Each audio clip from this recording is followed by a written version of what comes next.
Hello again. We are going to continue now. So after lunch, I hope you have enjoyed your lunch. Now we are going to continue with the second part of our session today. So this morning, or the first part, we have seen a general view of the NMP flight. Then we have presented all the information that you can use to prepare your flight. Then we have been using the NMP flight to manage your flight.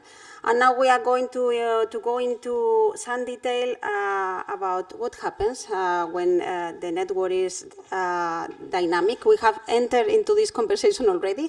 Now we are going to go into further detail. And Nevena from the Network Manager Operations Center is going to describe how we support and how we provide our service to offer the stakeholders a reduce in the flight delay. So she's going to describe the support we offer from the NMOC to reduce flight delay. So Nevena, please. Thank you. Hello, everyone. My name is Nevena Mujkovic. And I'm happy to be here today with you, participating in the Flight Dispatcher Days.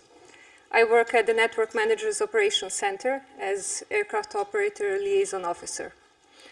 In the next 10 to 15 minutes, I will be talking about the NMOC organization, also the channels of communication the NMOC uses with the aircraft operators, and finally the support that the AOLO team offers their daily operations.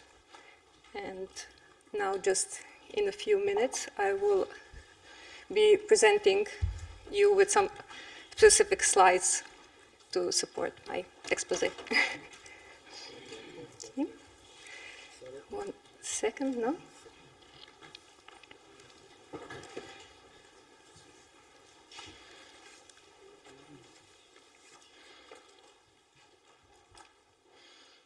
Okay, thank you, Andy. It's this one. Okay. Now, the NMOC has 3 core units. The flight planning unit, which manages the flight plans and the associated messages for all of the flights in and over Europe. Then we have the airspace data unit, which is responsible for building and maintaining the Europe's airspace infrastructure by collecting data from the Aeronautical Information Publication, AIP, the AIP supplements, and the route availability document. Finally, we have the flow management unit, which consists of 2 teams, the pre-tactical team, more about their work and the initial network plan, the INP. You have had the chance to previously hear from my colleague Eileen in the previous session. And the second team is the tactical team, which works on balancing the traffic demand against the capacity available on the day of the operations. Now, to ensure the orderly flow of traffic within the network, sometimes the flow management positions need to act when in certain cases the traffic is forbidden, like incidents, closures, scenario applications, and when there are too many flights and the traffic needs to be spread over a period of time. To do this, they need to apply ATFM regulations. Now, when it comes to the NMOC communication with the aircraft operators, we request from the airlines to primarily use the e-help desk. The help desk phone line is reserved for those who do not have access to the e-help desk. And in some extraordinary circumstances, for instance, when you have massive delays on flights that have been previously diverted, or you have delays on flights that are being pushed into regulation due to an active MEL or CDL flight restriction. For instance, an MEL was raised previously before the flight with a flight restriction level capping to a certain flight level. So you need to fly into a certain sector that normally you didn't have to, and then you get regulated. Or you have massive delay on a flight that is possibly threatening to result in a cancellation of the flight. Please call the EOLO hotline. No emails, but just the phone call. Now, what we want for you to be advised is that if you want your flights to be considered for an improvement, if regulated, you need to your flight needs to be flagged in one of the following statuses. The first one, request for direct improvement. All flights by default have the RFI status, unless the slot improvement proposal or SIP wanted message status has been declared. This means that your flight will not be considered for improvement, and if there are better slots for your flight, you will receive a message with the proposed slot that you can either accept or reject. Ready to depart. We ask you that as soon as your flight is ready, to make sure that your crew asks the tower to send a ready message. We want to underline the fact that only the tower has the ability to send the ready message. Why is this important? Because each minute, and I literally mean each minute, our system checks the flight list, and all the flights that have REA status have priority over the RFI flights and will get an improvement if there is one. And finally, the critical flights. Flights can be marked as critical through the e-help desk service. And these, the flights that are marked as critical have the highest priority, and they get the best possible improvement straight away, and if necessary, when necessary, they are coordinated with the FMPs.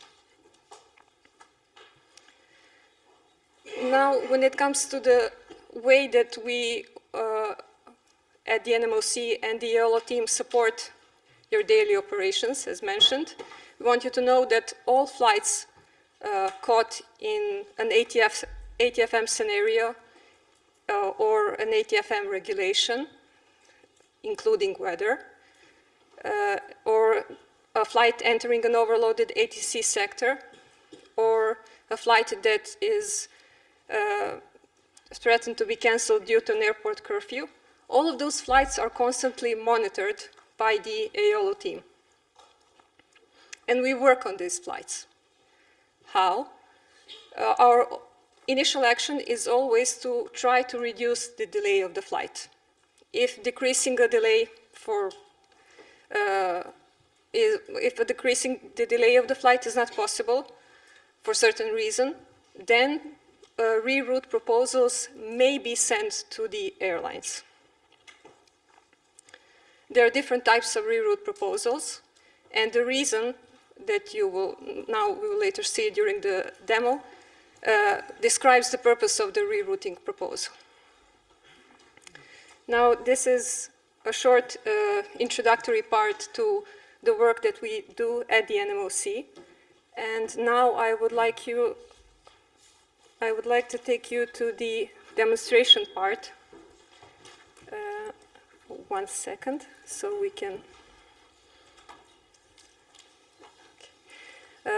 where we will open the tool itself. Thank you. Okay. As you can see on your screens, now here I have, sorry, okay. This is my user, and for the purpose of this demo, I have saved a flight list with certain added optional columns. And also, as you can see here, we have focus alerts preset. When I say preset, is that I have put the red focus alert for rerouting. Change your search to Swiss. Okay. Sorry. Okay, I will just. And just to have more options, I will add more flights. I'm sorry. 1 second.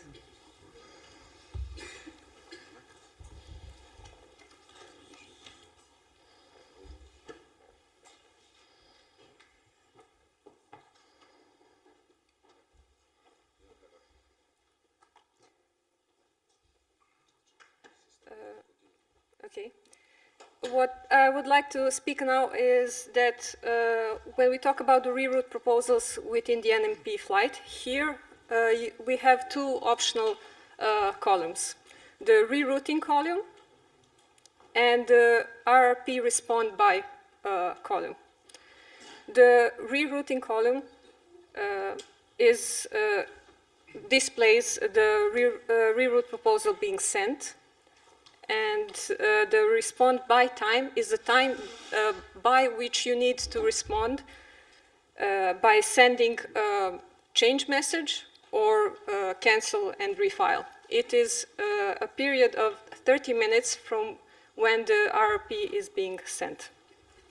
And I'm sorry. Click on the call sign of one of them. Okay. On the call sign of one of the ones that have been rerouted.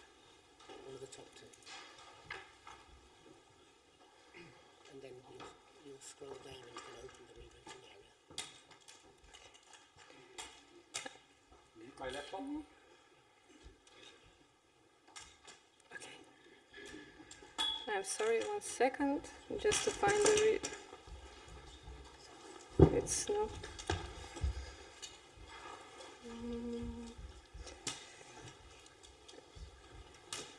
We want to show you actually the reroute on the flight list, so that's why.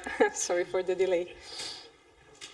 Okay, but until my colleagues manage to send a reroute proposal, I just want to speak a little about the flight list. So here on the arrow you can open the flight management window, but when you click on the call sign, full flight management window will open with different options here. And when we have a reroute proposal, you can scroll down, sorry.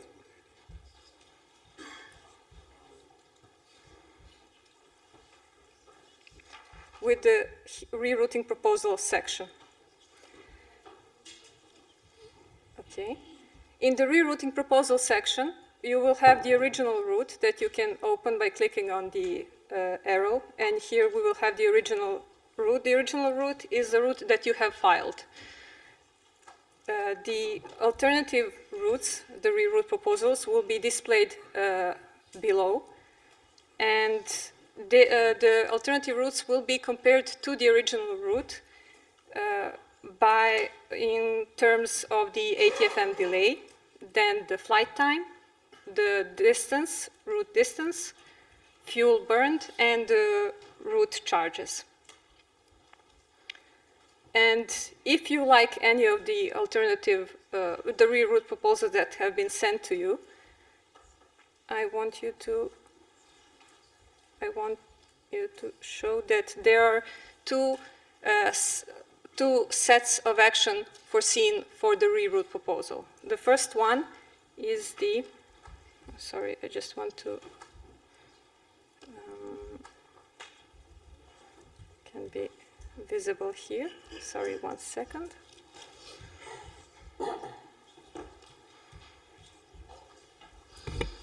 Sorry, Andy, can you help me just to show the, I want to show the set of button. Oh, I have it now. Did you get it? I just want to go to the right here. Ah, sorry. Sorry. Thank you. The two sets of action that we want you to do with the reroute proposal that you might have. The first one is called the RRP actions. Here in this column, we will have an option to reject the reroute proposal if you choose not to take up on it. And on the far right, the route actions, you will have three options. The first one is copy the flight plan, which will take the route, the alternative route, and paste it up in the flight plan in the flight editor above. Okay, 1 second.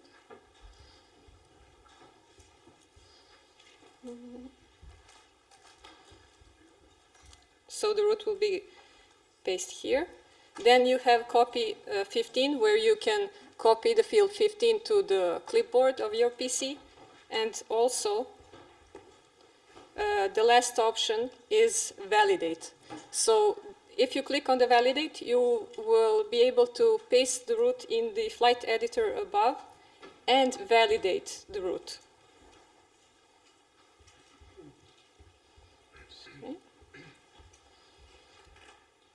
By clicking, it will automatically perform the validation, and here you will have the result whether or not the route is valid. We always suggest strongly for you to do this because, as you know, in operations things changes, and it's always advisable for you to perform the validity of the route that you want to file later.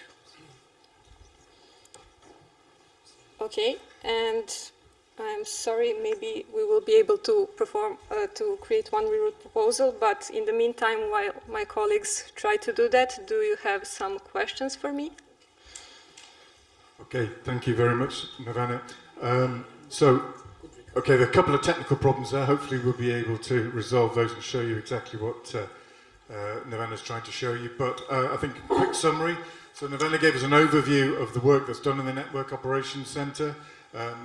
Looked at the communication methods that we have, and there'll be a little bit more on the help desk in the next demonstration. The way we prioritize some flights and why we do that. And then it's part of the support to aircraft operators, Nirvana tried to give us a demonstration on the RRP. I think it's important. You obviously can understand we're not working on a live system. We wouldn't ever demonstrate to you on a live system. So this is obviously one of our support systems, and sometimes for lots of different reasons it can be a little bit flaky, so we do apologise for that.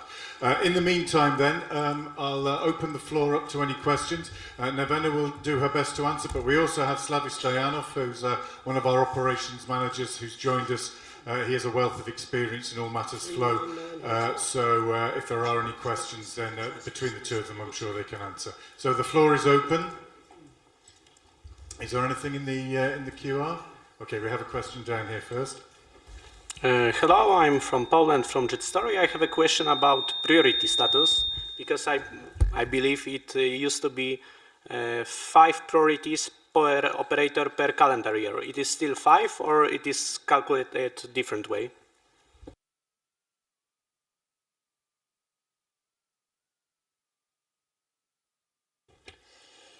Okay, you're asking, I assume, about the critical flights. So all the aircraft operators have a limitation of either 20% of their regulated flights on that day, or 20%, 5%, I'm sorry. The number hasn't been increased. So it's 5% of the regulated flights on that day, maximum 20 or minimum of 1 flight. And which one of those 3 conditions is first being met. Okay, thank you. Thank you very much, Nirvana. Question over here from the gentleman at the front. Ersin from Sun Express Airlines Turkey. My question is about critical flights. You said to every time for the especially for the critical flights to call the EOLA desk, but we received from our dispatcher colleagues that especially during this summer season, in peak season, when they try to reach the EOLA, they respond as please send us a message instead of call. So how we can prevent, or what's the best way to manage the critical flights in this case? Okay, so we want to tell you that as we've mentioned, we ask all the airlines to always focus on the e-help desk, because that is the best way that we can do most of the flights and help a greater number of the airlines. And when it comes to the EOLA hotline, it's not a replacement for the e-help desk. It's just rather than if you have situations that you cannot actually explain via the e-help desk with the selection of the reasons that you already have there, or as we mentioned, some extraordinary circumstances like the MEL raised before flight and then you're forced to fly into a regulated sector even though previously you didn't have to. That is when we urge you to call us so we can coordinate with our supervisors and then with the FMPs to possibly exclude you from a regulation or improve you to see if there is a course of action that can be acted upon. But it's not either or, the e-help desk or the EOLA hotline, if you understand, if I have answered your question correctly. Okay. Okay, thank you. Slavi. Just to add to what Nevena said, it's absolutely correct. But sometimes you might have a question without having a slot. You see, so you might not have at all a delay, but you have another problem that you need to talk to us. For example, you have a route problem, or there is some event that we don't know, for example, and you actually are the source of information. You can tell us, and then something is blocking you to operate from that airport or whatever. Then you are the one who will call, because you cannot explain this on the PC. So you see, this is like both ways communication. I got, but what about the cases for the curfew issues or any closures for the destinations or for the departure airports? For this kind of issues, what's the best way to contact with the EOLA? Those are explained, those are available. Can you decrease it? Okay. Those are explained. So those are available on the e-help desk and you can use them. So like curfew or crew hours, those are available there that you request. Of course, if there is a, let's say, a negative answer to you and then you still have something to explain, you might still call us. And then you say, okay, something that you cannot put on the PC. But as Nevena said, the curfew flights we're already monitoring. That you operate into airport where you're going to close, like if you go to Sabiha Gökçe or something, that it's having a work in progress during the night and you go into the closure time. And then we could then initiate communication to the airports itself if they can extend their working hours, or like it happened many times, that they modified the NOTAM on the last moment to allow flights to come back. So it's those critical flights that are mentioned in the help desk, they have the drop-down menu. So you have all these possibilities, like a curfew or crew hours. So if you have something that, in addition, you want to communicate, then you call the help desk. That's the principle that we want to follow. Thank you, Slavi. Yeah. Okay, our gentleman from Turkey, and then I'll come back over. Can I just extend Ersin's question in terms of night curfew times? how accurate information the Eurocontrol or the operation desk has?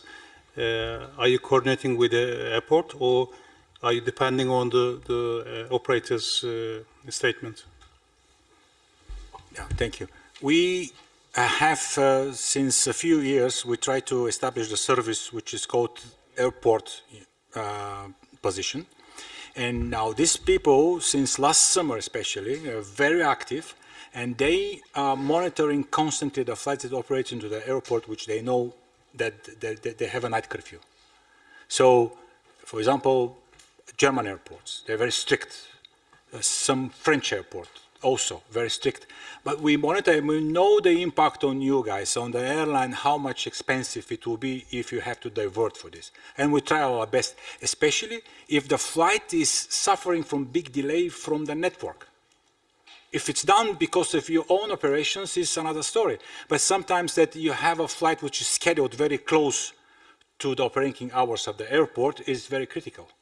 If you depart from the airport, which is closing down soon, and then the flight is suffering with the big delay due to the network issue, yes, we will try our best to take you out from there, but of course, sometimes we depend on the ATC. If ATC says no, it's no. But we have the data when we monitor. We have a crew which is constantly monitoring this.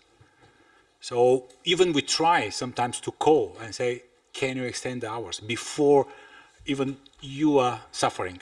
We see the numbers that are growing, that the flights will be actually not able to go there, and we try to extend the hours, but not always possible, of course. Yeah. We are asking the extension as an operator. We are asking working hours extension from the airport. But when we get, most cases we are refused, but if we get the extensions, then does Eurocontrol knows these extensions? Not always.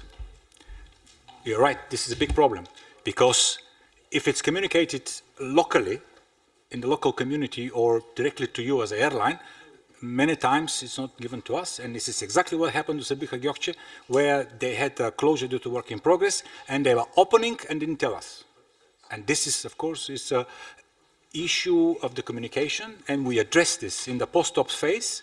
We go back to the airport and we actually cover this. Okay, give us the NOTAM before, not the verbal, the NOTAM, and then we get it. So this is something that we work on. Yeah. Thank you, Slavi. Okay, are there any more questions in the room at the moment? Gentleman over there. Yeah, just a question. Could we have a copy of the presentation? Because it was not in the documents that Natalie sent out. Boris? Yeah, we will collect all the presentations, also those planned for tomorrow, okay, and share with the participants. Thanks. This is the plan. From Arabia?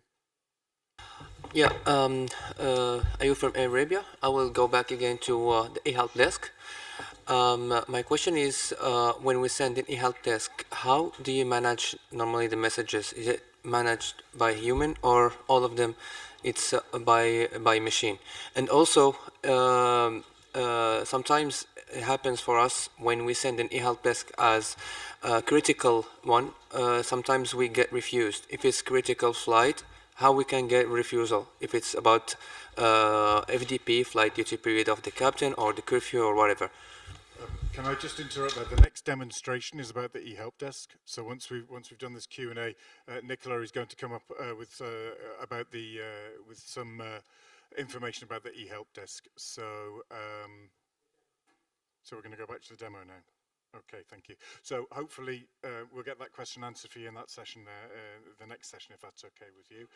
If it doesn't get addressed, then please ask it again, and I'll make sure that you get the answer. So Nevena, I believe you're ready to give the end of the demonstration. Okay, thank you. Yes, so yeah, as mentioned, my colleague will explain how the requests are being processed, but I just wanted to briefly return to the critical flights when we want you to be aware that you cannot preserve a certain number of flights as critical flights and then call the EOLO hotline and then add some critical flights to that number. So it is true that during the summer when you have called and said, okay, this is our critical flight, is there something that can be done with a delay? We definitely ask you, while we work on the flight, please mark the flight as critical in the help desk, even though you have called the EOLO hotline. So I just want that, because when I say we work on the flights, then we check all the flight lists, try to decrease the delay. Some supervisors are contacting the FMPs. And then also to address your partly your last question, we coordinate with the FMPs, and if there is a possibility, the delay will be decreased. In some cases, simply there is no possibility. Like the last scenario was the strong wind at Schiphol Airport. The first call that we got was from the Amsterdam FMP saying no forcing flights into the regulation. Simply, that is the situation. So that's why I want you to know that marking a flight as critical is no guarantee that the flight will be exempted from a regulation or with a decreased improve of delay. Thanks, Nevena. Before you finish your demonstration, there's a gentleman here just wanted to ask a quick question because it's related to the previous one. Hi, this is Anurag from Air India. I just had a question regarding the monitoring of NOTAMs and monitoring of closures and night curfews. Do you do it for other international stations as well? Like certain of our flights to Bombay, they end up in that closure period because of CTOT delays. So is it being handled at your end, or? You mean the closure on the departure point? No, I have a flight from London to Bombay. Yeah. If I get a CTOT delay of maybe 40 minutes or 30 minutes, I end up landing just around the night curfew period. No, so the curfew in Mumbai? In Mumbai, yeah. No, we don't. Sorry. No, yeah, exactly. You know, we monitor only European airports. Okay, so in that case, we'll have to go back to the help desk and raise a request about informing you about this issue. Yeah, exactly. You could tell that you have a problem on your arrival. Okay. Doesn't matter that it's outside Europe. You can still say that you have a problem with your operating cruise and then diversion risk. You can still ask. Yeah, doesn't matter, but we're not monitor. We're not engaging with the world operations. Okay, thank you for that. Thank you for the question as well. Okay, Nevena, if you'd like to finish up. Okay, now, thanks to my colleagues here, now we can actually see the process of the reroute proposals. Please pay attention to the flight list here. As I mentioned before, we have the focus alerts set for the reroutings. And as you can see here in the column RR, the rerouting, we have 3 flights with a reroute proposal sent active. When the reroute proposal is here, first, if you hover over with the mouse within the rerouting column, you have a tooltip which contains the reason of the reroute proposal. We have mentioned that there are different reasons when we monitor the traffic situation and send you a reroute. That is the NMOC routing. There are also flight efficiency reroutings, but please pay attention that the flight efficiency rerouting don't take into account the traffic, general traffic situation. Next, we have the state of the reroute proposal. Here it says produced, and then also respond by, which you can also see here in the respond by column if you have selected. Now, when the reroute proposal is active, you can simply click on the hyperlink at the rerouting column, and the flight management page will open with the original route, the regulation that it has been caught in, the flight plan, and then also with the reroute proposals section already open. Here, as mentioned, you will see the original route, which you can expand to see in details, and below all the alternative routes sent. Here we have one reroute proposal. You can also click on the arrow to open and see the complete route. And here we can see the comparisons being done with the original route. The coloring is rather intuitive, so when we have cell colored in green, the delay of the proposal will be less. Then we have the flight time that has been increased, the route length, the fuel burned, and the route charges. Now we, as you remember, we have two sets of action that we can do. The first one is if we choose to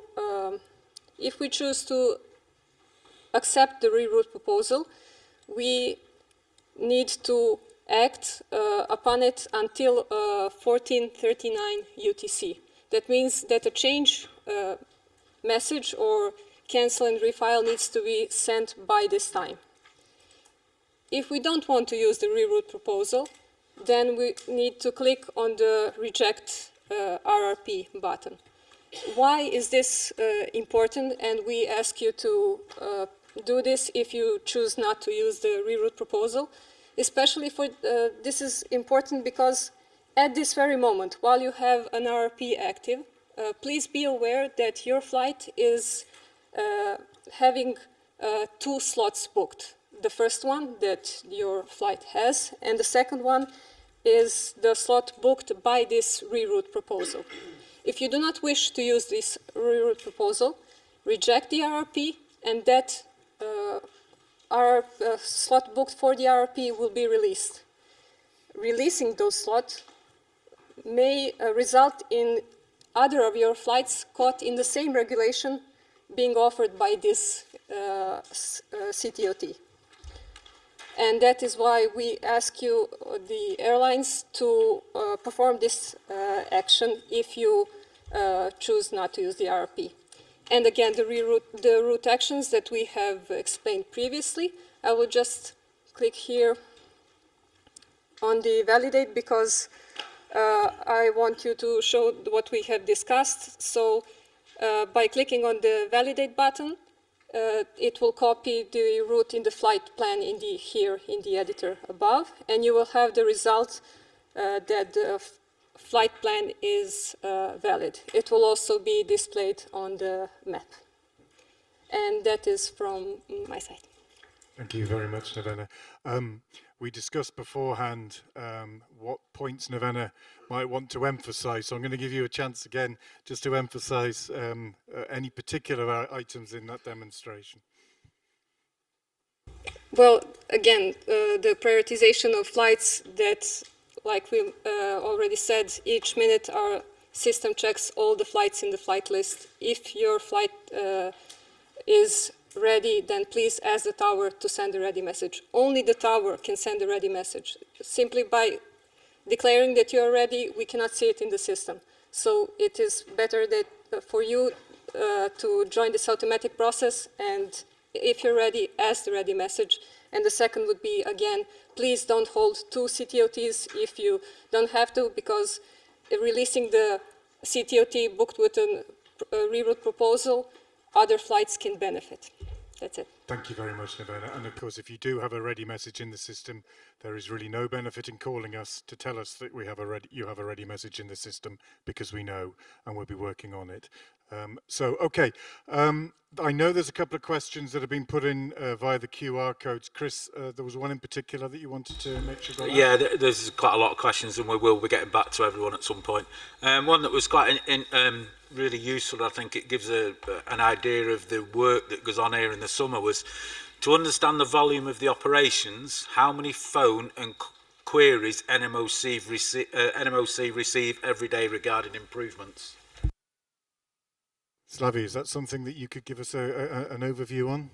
And then sort of the number of people that are working on these things? I will not recall the number of calls now at the moment by heart, but I can tell you that before putting the e-help desk, we had more than 10 callers at the same time waiting in a busy day, which is really slowing down our operations and a help to the airline. Now, at the moment in the ops room, we have one specific position for the help desk, which is manned by 1 or 2 people during the shift. But in the busy days, in the summer, we have additional position. So we have 2 help desks running, and a lot of other positions can open the help desk and help. So, but those are not their prime job. They will do this as let's say, second job. They will do their prime job on monitoring the network, monitoring the traffic volumes and overloads, but they will help the workload in the help desk. So we're saying sometimes you will have a delay in the answer. It's not that we're not doing anything. We're just busy with other phones and other people like you that are also calling us or sending messages on the help desk. And I will here again ask you, all of you, not to try to call the phone, to put a request for the same call sign on the help desk, and at the same time to call the ATC for help. Because in the end of the day, you create workload for us, and then it's actually counterproductive. So if you have an answer for no, okay, you can explain if the flight is really critical and then you have a big trouble to call the airline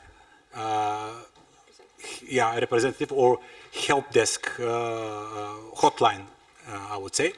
But otherwise, I know that you're under pressure during the tactical day, and we are also. In the summer, busy day, we are saying that we will try our best, and you have to trust us that we'll try our best. Because if the network is limited, it's limited. If somewhere you have a capacity issue, we can tell you reroute, and we can give you a reroute proposal. But it's useless to call 10 people and have the same answer in the end, because in the end you get really engaging with too many people and then have no improvement. Thank you. Thank you very much, Slavi. So I think we've talked about the eHelp desk and what that can offer us. So I think it's probably a good opportunity now to close this particular session and move on to the next one, which addresses that. As I've said before, and I'll keep saying it until I'm blue in the face, if you do have a question and you write it down via the QR, please try and identify yourself, because we do want to get back to everybody either tomorrow, later today, tomorrow, or even after the event. So none of your questions are wasted, but we do need to know who asked them. So I apologize if you had a burning question at the moment, but I think hopefully the eHelp desk in the next couple of demonstrations will answer those. Back to you, Ilana. Yes, as Chris has mentioned, and it has been mentioned during the whole presentation, we are going now to know deeper the help desk. Nicola is going to present what is the help desk, how can you access it through the NMP flight, and he's going to present as well some use cases. So, Nicola.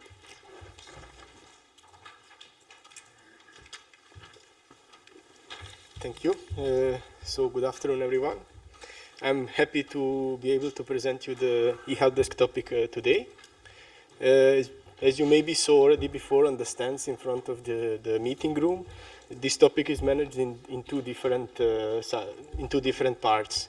We have a stand in front where my colleague Simon and myself are having...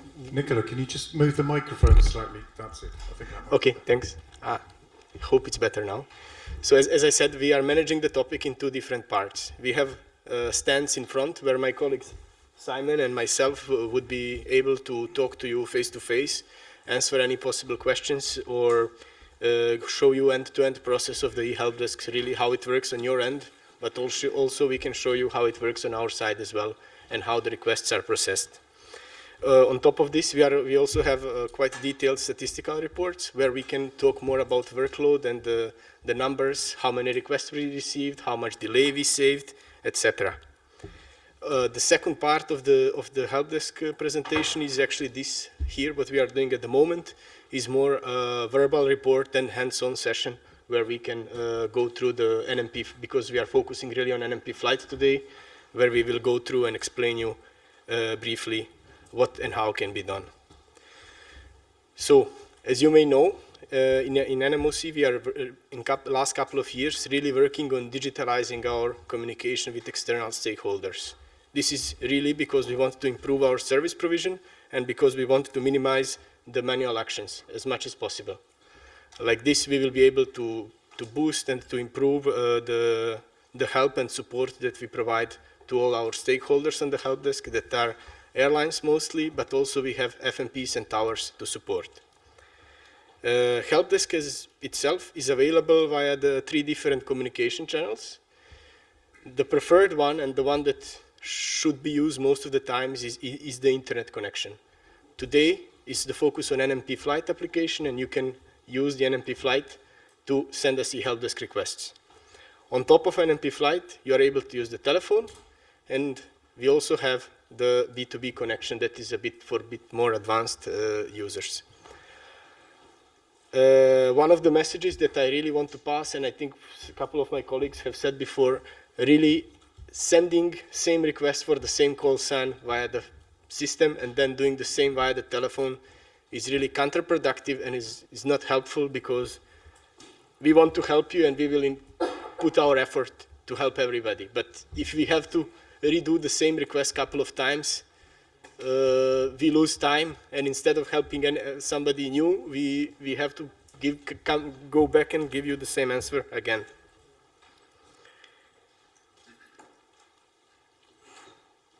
So, regarding the workload, you mentioned earlier that waiting times sometimes are a bit longer, or that you wait on the phone or for quite some time. So I maybe wanted to ask you, does anybody have a rough idea on how many requests we may receive during the busy days during the summer? Would anybody like to guess? Not really, yeah. It's around 4,000 requests. And regarding the staffing, we have one person who is dedicated to process these. As my colleague mentioned, sometimes during the busy days, management can exceptionally appoint extra person to help, but by default is one person who is supported by 3 other persons, but 3 others are having different tasks. So they are doing it as an additionally based on their availability as well. So if you want to have more information on staffing and roles and distribution in NMOC, I invite you really to our stand outside, and we can have more detailed discussion. Same things for the statistics. Quite a few colleagues have approached and asked to see the number of requests and number of critical flights for their organization. And we are able to do it quite quickly on our stand in front, so just pass by. Now I would like to open the flight list. So what we did earlier, we agreed to show you that you are able to have your customized users and customized flight list, and it's quite easy to change them within your organization.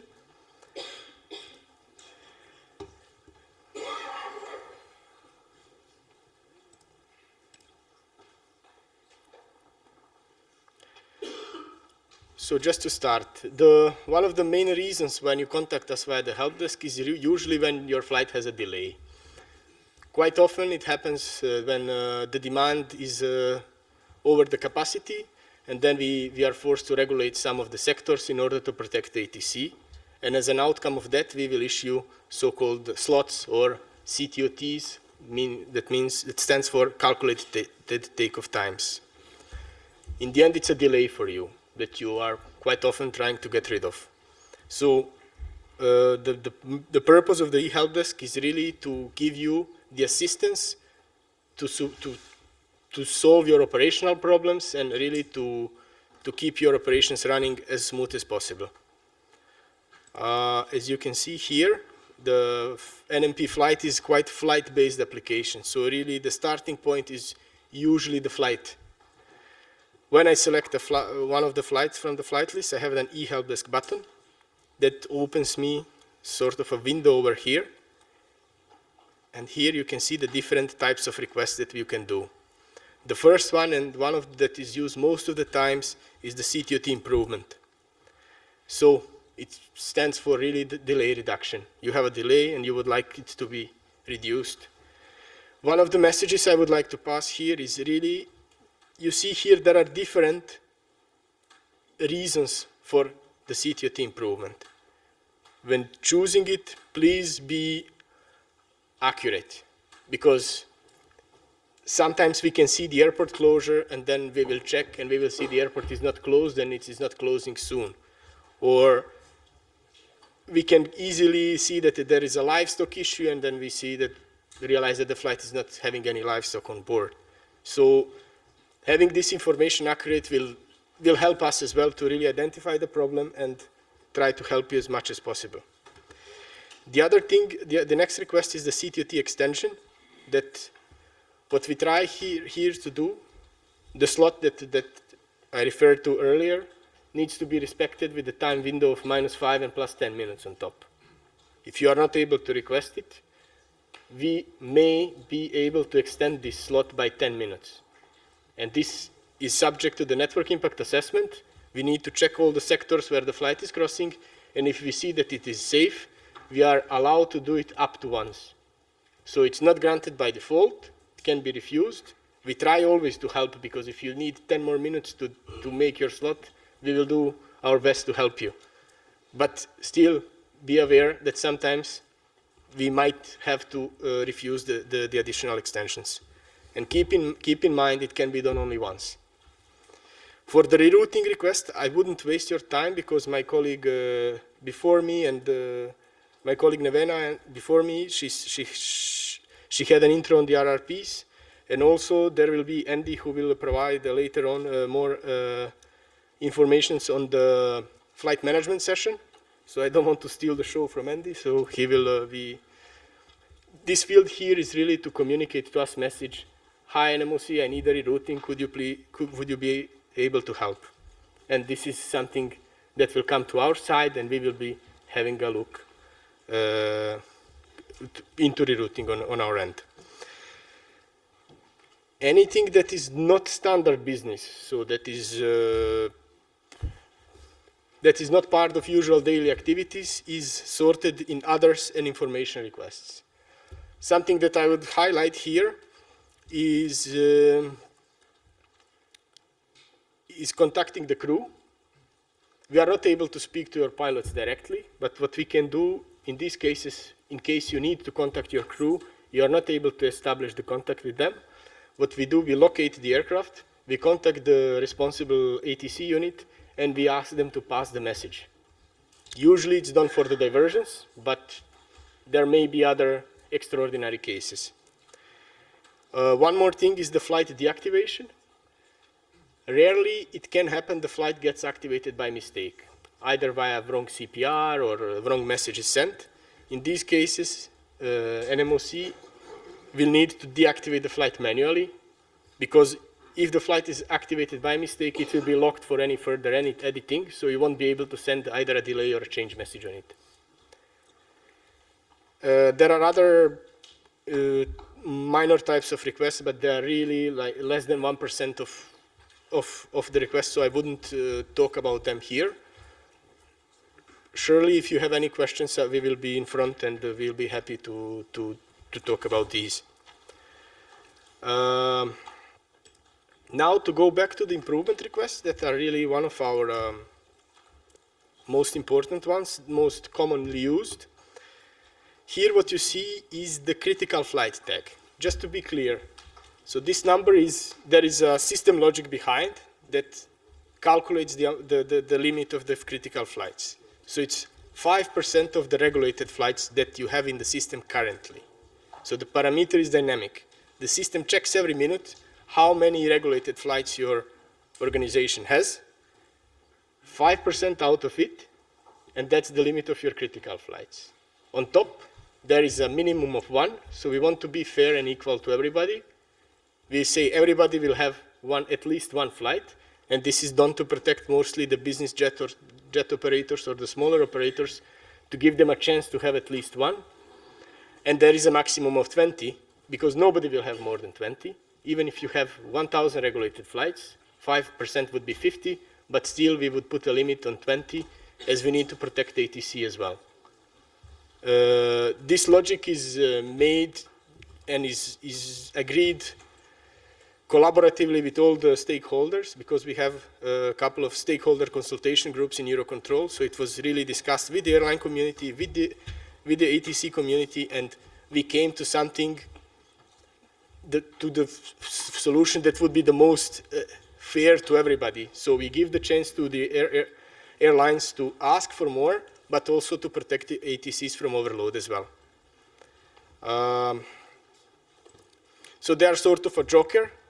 You can use them, but Still, we will do our best to improve your critical flights, but sometimes we will have to say no, yeah?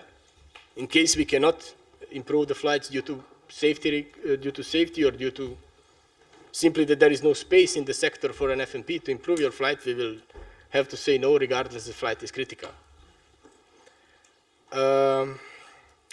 Another thing that is not that often used, but I really think is a very valuable, is new earliest takeoff time. This is simply the minimum takeoff time that you can make. And I kindly invite you to fill it in, because our system calculates the minimum takeoff time, and we will never improve your flight before that time.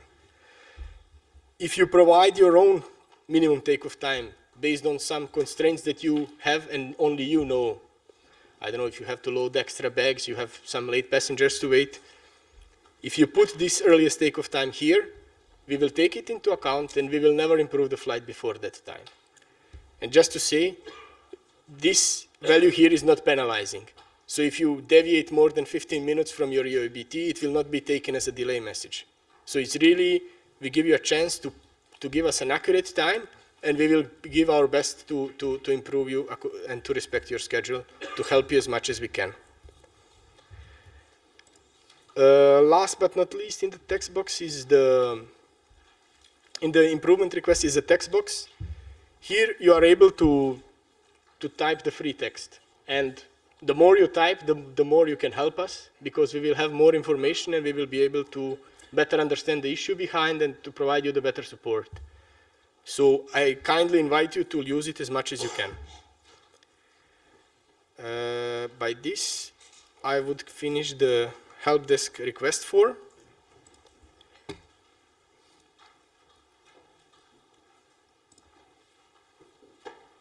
Here, what I have opened just now is in e-help desk queue.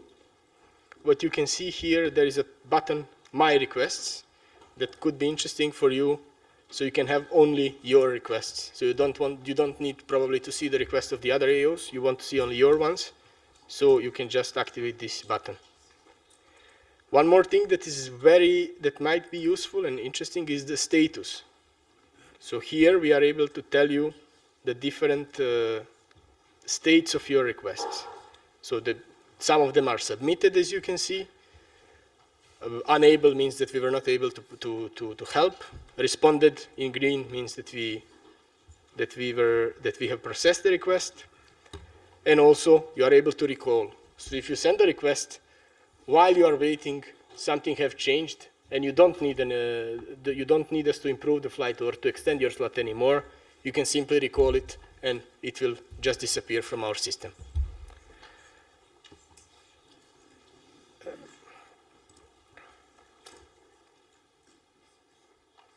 Also, on your flight list, you are able to import the eHelpDesk status column that will show you, on top of your call sign, will immediately show you what is the status of your eHelpDesk request, so you can know whether something can be done.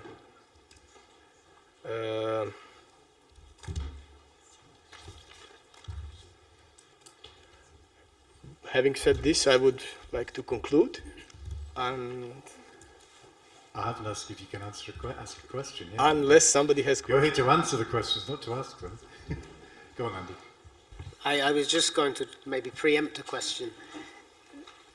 When you've made an e-helpdesk request and marked it as critical, if you subsequently recall that request, you don't get back your one joker criticality.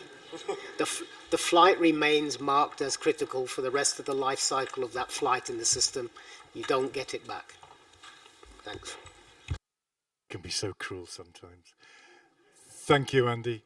Thank you very much, Nicola. So hang on a second. Just another thing. Talking about how many eHelpDesk requests you have left. After you have sent a request, there will be this pop-up window telling you requests you have made today, 3. How many you can do, 9. So in this case, you know that there is still 6 left. But still bear in mind, depends on the number of regulated flights. So if you get more regulated flights, you might get more jokers. and vice versa as well. Thanks. Thank you very much indeed. So Nicola gave us an overview on the help desk, making the point, of course, that there's demonstrations of it outside. So please talk to either Nicola or Simon, who's the colleague directly behind Andy there, who are both experts in that and be able to help. He also gave us an overview of some of the analysis there, some of the numbers, and will be able to help you with that as well. Went over the access to it, how you can get hold of the eHelp desk, and then the various reasons that are available, how you can ask for things. Critical flights we talked about, and also I think Nicola would like to emphasize the earliest takeoff time, which is available there, and would appreciate it if we could make use of that, because not only would it help us not give you something you can't manage, but of course it would then potentially release slots for somebody else. So again, we've got another couple of demonstrations before we end, but I think it's useful to throw open the floor to some questions. I noticed our colleague from Lot, would you like to ask your question? Two questions in one, I would say. Regarding your last items you have presented, first, the very last one. This window with the numbers, how many criticals we have, appears after we file. Is there any chance to see this before, to know how many jokers I have before I mark this one special critical, and just to give you the possibility to answer two questions at once. Sometimes happens when we open the eHelp desk window that I see that several flights are still submitted, and then let's say my request was submitted at 12:00, and then I see 5 or not more than 5 other requests submitted later and processed, and mine still is submitted. Is it normal? And if not, then what should I do? Should I submit some I don't know, polite request to not do this? Okay, let's start first with the number of jokers. So the quick answer is no. Initially we asked for it. Our initial request from the EUROCONTROL group was to be able to show you first how many requests you have, and then up to your decision whether you will use it on a flight or not. However, the only technical implementation that we were able to do was the one that we have at the moment. You send the requests and we will show you how many is left. It's really the technical implementation that we couldn't get. Initially it was asked. I don't know if ever in future we will be able to hopefully have it more advanced. I hope so. But up to now, this is what it is. But still, you can easily see how many of your flights are regulated, and you can take 5% out of it. So there is a workaround. And regarding the second question, there is a very advanced prioritization system of flights in our system. You can pass by the stand later on, so I can show you our internal system, and you can see that the requests that are coming from the tower are always on top, because they are having requests for the traffic that is either off blocks or is soon to push back. So for them, we try to treat them within a couple of seconds. So really, once we see these requests that are from tower, we treat them with the highest priority. Same for the FMP, and then we also treat the AO requests, but still the ones that are more critical, we try to take quicker. Yeah. Thank you very much, Nicola. The gentleman over there. Good afternoon, everyone. Alex from Fly Dubai. Just a quick question regarding the reasons. So for the improvement, if let's just say we have multiple reasons for a given flight, so does the selection gives priority for one reason over another? So let's just say we have that connecting flight and the crew FDP. So will the selection of a specific reason give increase the chances of CTOT improvement, or they are Sorting is equal? based on the type of request. So if it's an improvement, it's within the group of the improvements. So. So divided within the groups, and they. Yeah. Okay. Thank you. Okay, thank you. I've got a gentleman over here with a question. Hi, good afternoon. Ben from Hyperinnovation. Just a question, because we do mainly charter flights for passengers. So if we get a slot of, let's say, 45 minutes delay, and we know that the passengers are running late, is it possible to freeze and keep that slot time, or is it automatically improved either way? There is no option to freeze the slot, but what you can always do is change your status from SIP wanted message into to change your status from RFI to SIP wanted message. In this case, we will never improve your slot manually, no, but we can never guarantee that there will be a degradations in terms of in case the network changes. But to freeze your slot on request, we cannot do it. So it's really just, in this case, the best thing you can do is to change your to change the flight status in SWM. And I think it's also here on the help desk, you can see it. Information, how can I freeze my CTOT? And then there is a response provided in the screen. You can have a look if you want. Thanks. Thank you. Thank you very much. Okay, gentleman down at the front there. Hello everyone, John from TUI Airlines, Germany. I would like to ask, first of all, I have two questions, if possible. The critical flight usage, is it possible to prevent sub-charter operators to use a critical flight option? For example, they're operating under our call sign sometimes, and just for a basic reason, their captain just wants to go home earlier, they can use the critical option. Is it possible to make it like token-based, or? It's something that needs to be agreed within your organization, I'm afraid. But the calculation is done based on the operator, yeah? We check the call signs, and our system, based on the call sign, it calculates the number of critical flights. The pilot himself is not able to send the request because he is in the cockpit. The requests are done by the OCC. But really, honestly, we are not able to prevent them from doing this. Andy, would you just like to follow that up? Yeah, I think it goes along with the request we had about not allowing the button to be pressed to submit flight plans. I think it's something we can take forward to give you potentially a parameter as a super user to say, for your flights, which organization based on token is allowed to mark one of your flights as critical or not. So it's something we'll take note of and look for future enhancements to do that. Because as it is limited numbers, so once it's used, we can't just coordinate with the sub-charter carrier, so that's an issue. Thank you very much. And the other thing, we are operating with 5 different AOCs, so 5 different operators. So each operator has their own amount of critical usage. So in the end of the day, for example, if I need to use one critical option for one of my carrier and their joker number is 0, can we just switch it to another operator? Are you just not contradicting what you've just said? Yeah. You don't want to do, we could stop that, but you've just said you don't want us to, you want us to stop somebody else. Yeah, it's our problem. Okay, thank you.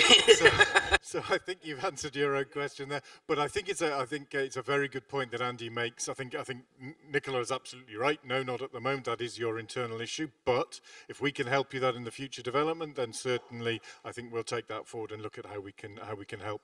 Not just you, but there must be other operators in the same situation based on the other suggestions. So thank you for that. I'm going to come over to you. Yeah, hi, Shaul from El Al Israeli Airlines.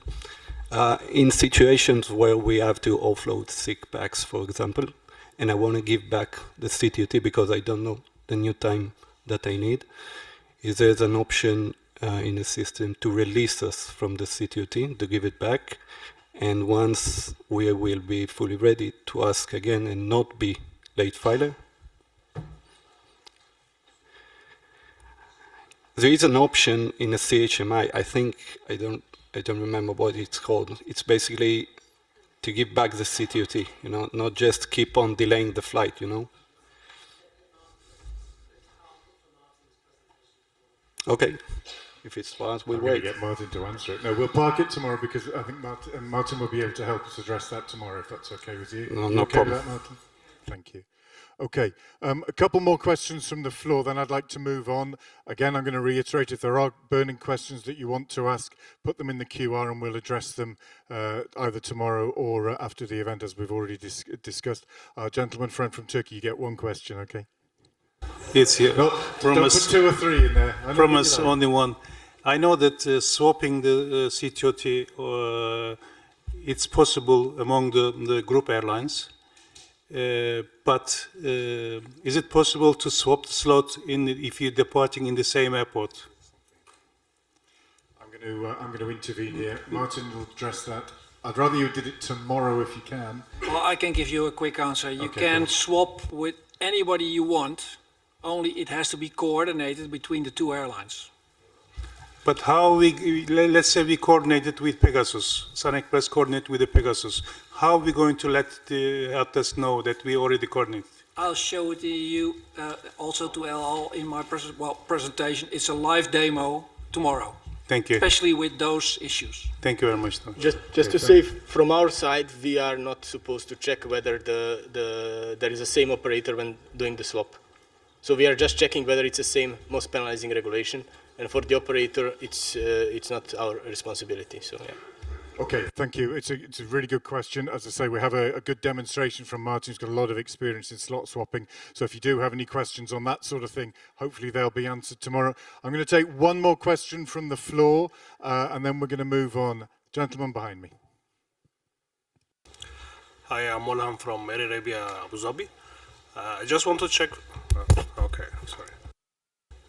I have a request. So, how long it will take requesting from help desk online internet or other one from the phone call? If I have a critical situation, but it's a critical situation related to my airline. So I just want to know average time will take by submitting a request or phone call will be better. Usually the quicker way and the smaller response times are always on the help desk, on the electronic help desk via the internet on the NMP flight. On the phone, you will normally have the longer waiting times. And this is why we always try to promote the NMP flight and different applications to use the electronic help desk over the phone. Because the phone, we try really to reserve it for the smaller operators, for the business jets or the ones that don't have an OCC behind, operators with no access to the e-help desk, really for the ones who cannot use the e-help desk, we leave the phone for them. And then, but again, the waiting times are on the e-help desk are around 40 seconds for the airlines, I would say, between 40 seconds and 1 minute. So, but still pass by the stands outside and we can see the waiting times for your organization. Okay, thank you. Thank you very much. Before we move on to the next item, thank you, Nicola. I think if we don't mind, we'll close that now. Again, or any other questions via the QR code. We just move, before we move on, the gentleman from Virgin Atlantic who needed a plug adapter. Where is he? Ah, there he is. Thank you. There it is. Cheers. Okay. All right, Yolanda, back to you. Okay. Sorry, just before Yolanda, there's one question off the QR code that Chris would like to ask, and then no more. Sorry, Yolanda, this is specifically for you as well. It's been asked, would it be possible to have more people on duty at e-help desk on busy days, summer times? One on duty for 4,000 requests does not sound very good. Is noted. We'll check for next summer. Yes, actually, we try. We try to put more people on the help desk and then to increase our answers or to decrease the time waiting. But of course, you know, we also have shifts and then we have limited duty, and the summer is also a holiday period for us as well. So we have to balance all these needs in the end to give it a service. But yes, we have in the busy days, we make efforts to put more people on the help desk. That's true. Yeah. So now we have been talking about the delay mitigation. Now we are going to move into flight efficiency. So Boris is going to explain how we can manage the opportunities through the NMP flight. So Boris. Thank you. We'll take just a moment to set up my layout quickly. At least, yeah.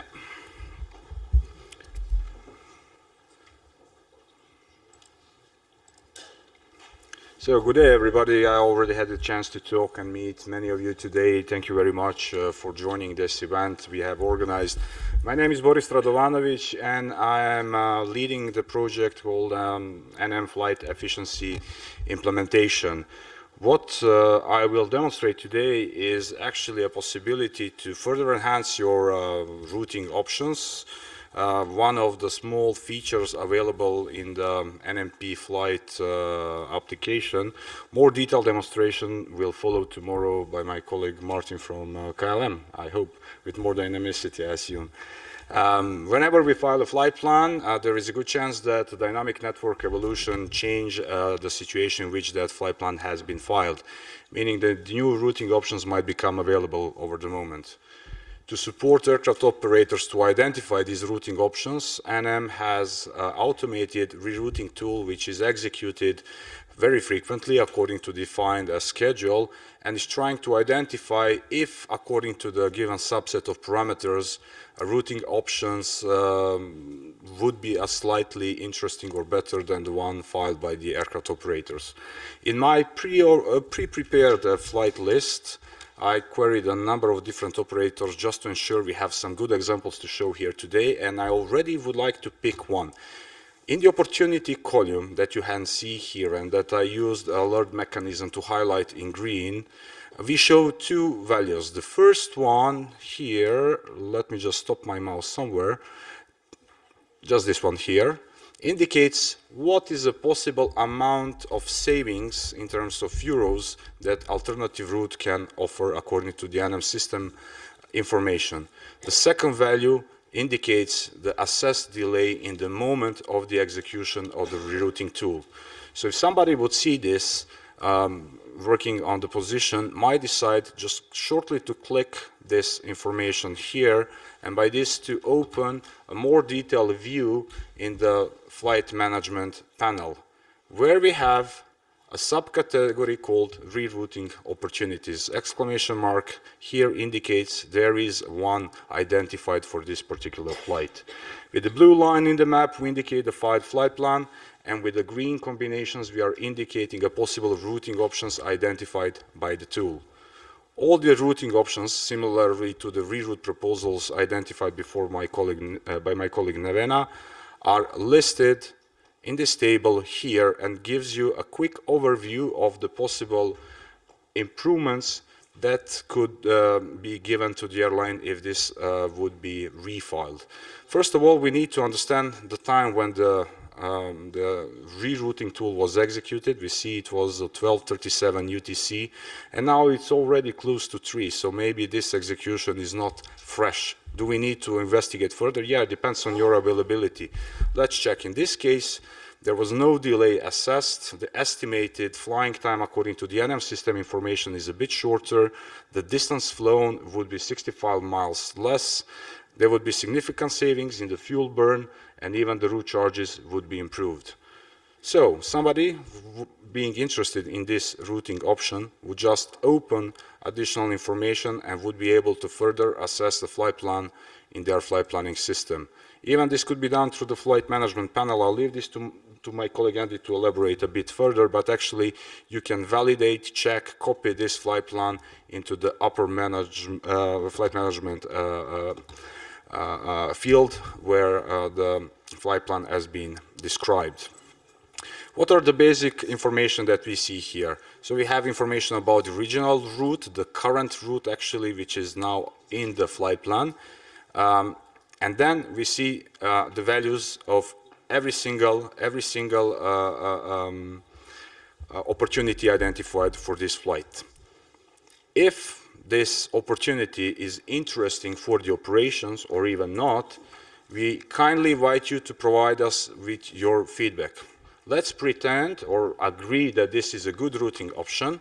We're gonna give a thumbs up, which means very good, we like it, and we're gonna identify the reason. Let's say the most important one, it saves the total costs. You can add a comment,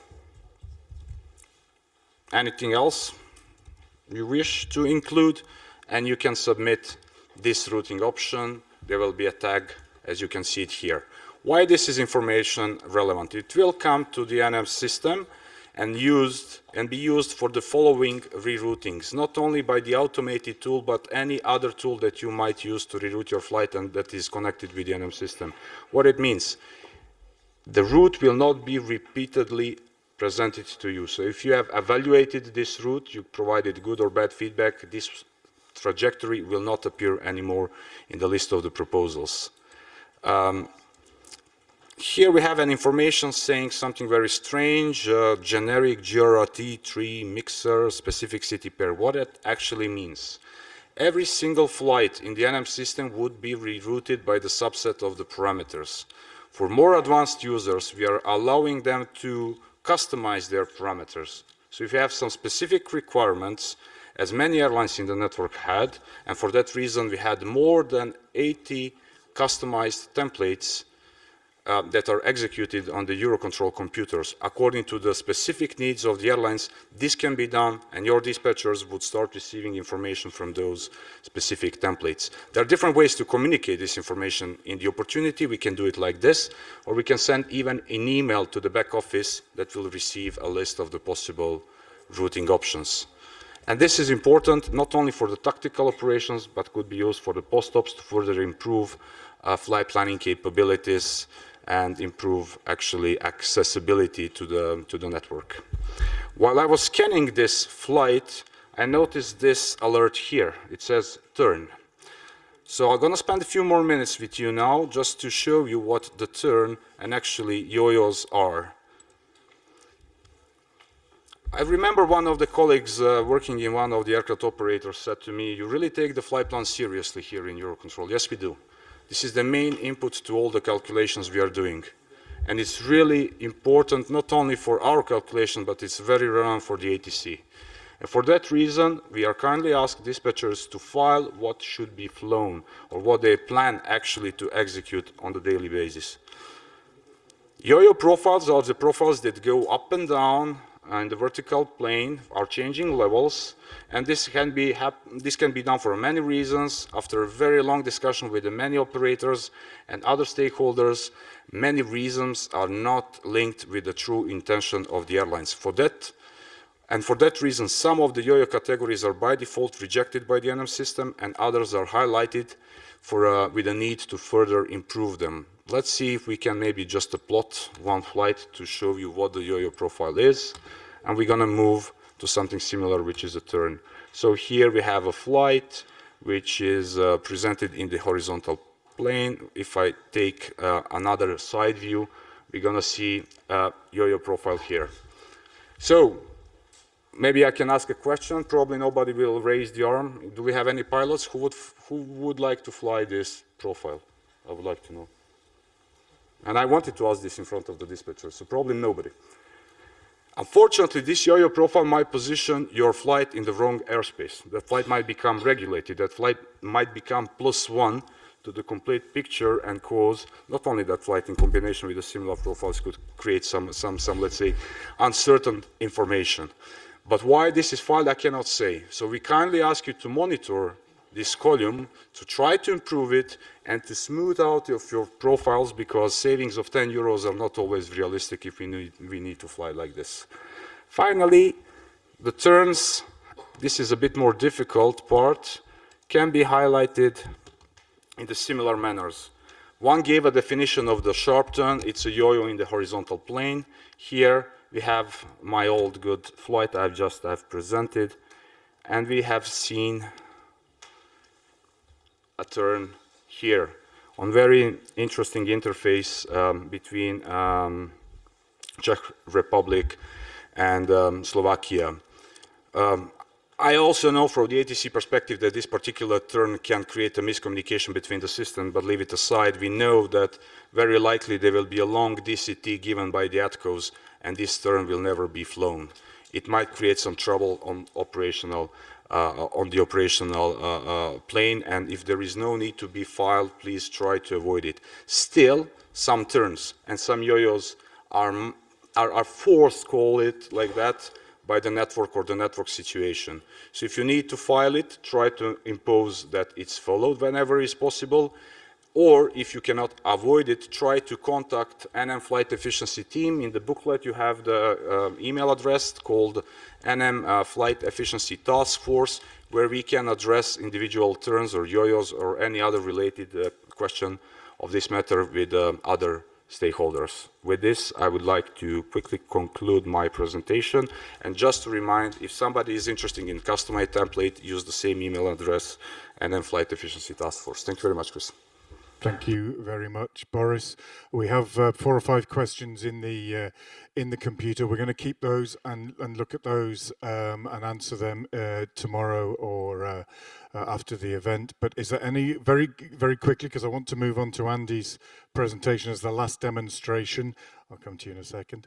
Because we're mindful of the fact the weather is what it is at the moment. We don't want to keep people here too late. I know you've all been traveling and all the rest of it. So if we do restrict questions, that's only because, yes, I can see, I can see.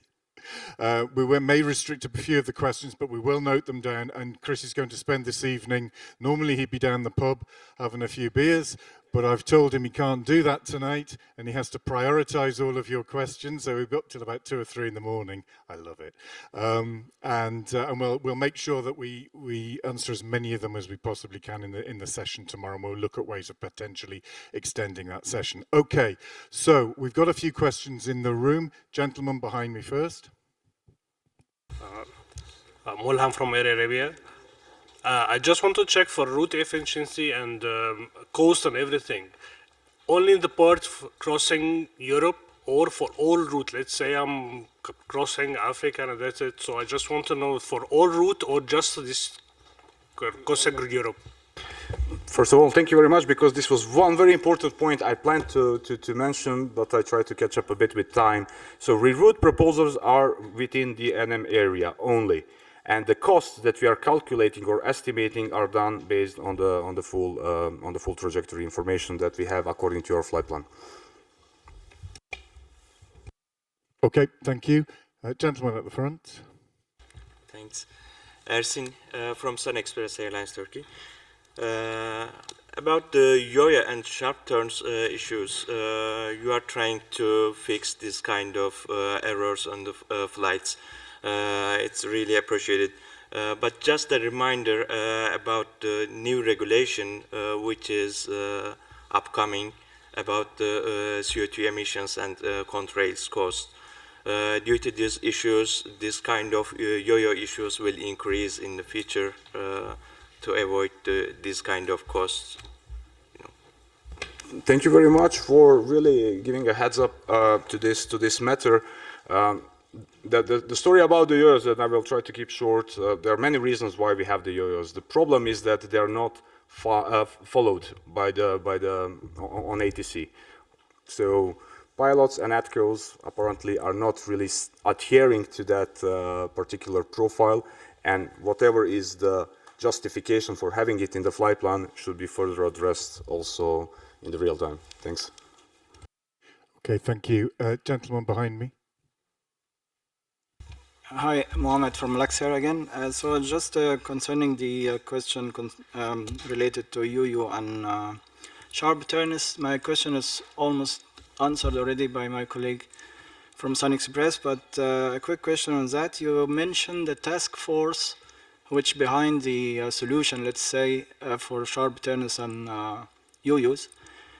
How long is the response time from task force? If I call you or send you a mail today, because I have a flight in 1 hour with UU just to avoid slot or something like that, how long it takes for your... NM Flight Efficiency Task Force is not operational team, but according to our availability, we might even reply to that email immediately. However, when I invited to have a more careful understanding on the yo-yos and the turns, if we want to know that you are forced not intentionally to file, you are not avoiding, for example, regulated airspace, but you are forced by the airspace design or any other, call it specific constraint in the network to follow that pattern, we would like to address it with the respective stakeholders on that other level. So it's not really the address to always quickly resolve the problems of that nature you might have. Okay, and just a small thing also, the star approach and arrival or so on, they are considered towards that sharp turns. In the document we shared that there is really a small chapter what is a yo-yo and what is a sharp turn. There is a beautiful, there is a link to the very detailed and practical guidance explaining how we are measuring and what plans are being rejected or what are highlighted.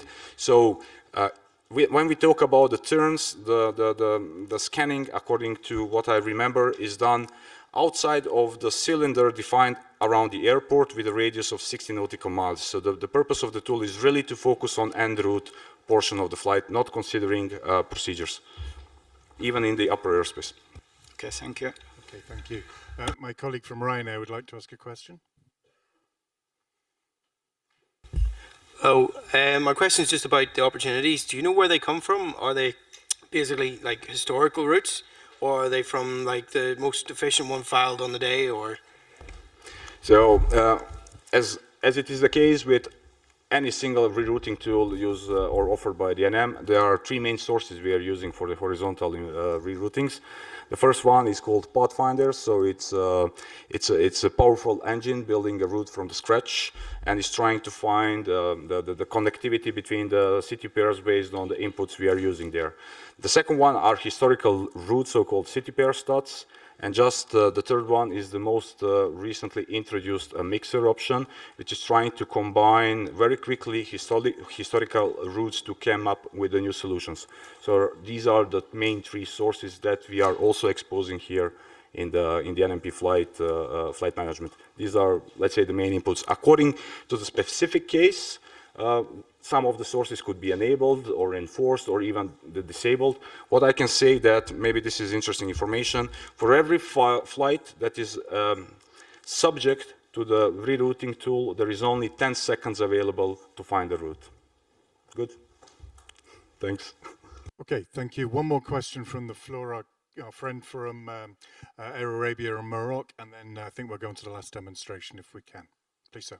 Yes, Ayub from Air Arabia, Morocco. My question is about the proposed route. For example, for Morocco air operators, they're not allowed to overfly Algeria. So my question is about all the not allowed overflying areas. Is there any database behind that your system are checking before proposing the route, because it can make some confusion? We are able, in case of these automated proposals I'm saying, to define the airspaces or the areas that would be avoided by default. So if we want to customize this for your airline, we would be in a position to quickly define airspaces you wouldn't like to cross, and then any proposal that is generated, not only that it will be valid by the IFPS, it will also respect the rules you gave. Avoid that airspace, will not push you there. It's actually automated by us or by users? The tool is managed on the side of my colleagues from the NMOC. So if you would like to have more detailed discussion how we can adjust it, I really advise to go to this Flight Efficiency Task Force email, and we're going to ensure there is a meeting to go into more details. Okay, thank you. Welcome. Okay, thank you. So I'm going to wrap up that part of the demonstration and Q&A for the moment. As I say, you can still submit your questions through the QR code. We have one more demonstration from Andy to give, so I'm going to hand over to Yolanda to introduce Andy. Thank you, Chris. We are running out of time. So Andy started the session today by presenting a general overview of the NMP flight. Now he's going to go into more detail about the flight management using the tool. So, Andy. Yeah. Thank you. I warned you this morning that we are going to be stuck here tonight. I've got 2 pages of things to cover, so luckily we've got really interesting stuff to kill the time while we wait for the snow to thaw. What I'm going to do, because I have got a lot to cover and no time, I'm going to give you teasers on the topics. I'm not going to go through detailed system demos. If you're interested in any of the features that I mention, please, today, tomorrow, go to the stand and ask to see system demos or more information. I just have to reload my profile.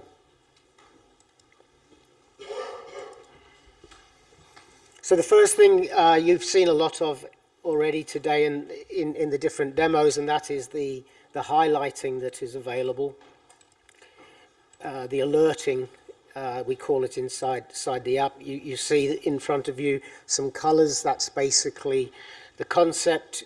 You create your own exceptions to norm, and then the system will highlight whatever you've asked to be highlighted through a configuration panel of the different columns. You ask for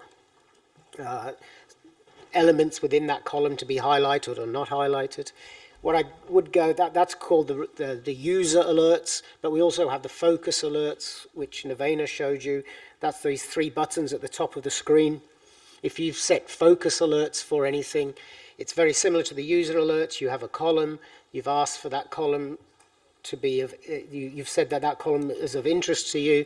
So if I take, for example, in high, I've asked suspended diversions and rerouting is high, nothing in my flight list at the moment, but I've got an aircraft registration and time mismatch at ACDM, which I've highlighted, and to ease access to those flights, the button tells me I've got a problem. If I click on the button, the system takes, excuse me, something very seriously wrong. It takes a copy from the bottom of the flight list and puts it into the top of the flight list, but for some reason it is not functioning. There it goes. Sorry about that. There was a glitch in the system. So basically for that I have one flight that is regarded as important because it's suspended. It's taken a copy of that flight from wherever I have flights in the flight list. So if I'm a busy day, I could be looking at one of the major airlines. I can have 2,000 flights in my flight list. I don't have to wait to see something that I've said is an exception that I want to see. I look that something's changed in my buttons, I click it, it brings a copy to the top and I can work directly on it. And if I deselect the buttons, they go, the flight, the top part disappears and I'm back to the normal flight list. The next item I will cover is the ability for you to mark a flight with some personal information that can be shared with other people within your organization. So in this case, as I said, I'm British Airways. So as British Airways, I can go to a British Airways flight. I can type something into the note field up to 25 characters. So here I've said that flight is a VIP.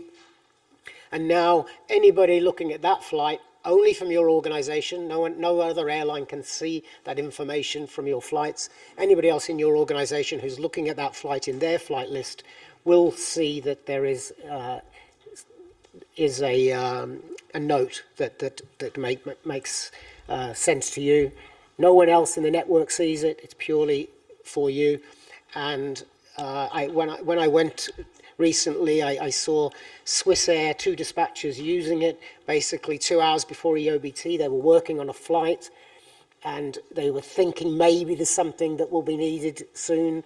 There's hotspots it's going to. So they left a message for the next dispatcher who is working on the 2 hours before EOBT up until EOBT, and they had already passed a silent message between each other so that the tactical dispatcher had already got the indication of whether they should go and look to reroute, etc. So I watched it being used in a very nice way. So and I've looked at the statistics of use, and I see those airlines already using this application heavily use this note field. So it's worth looking into.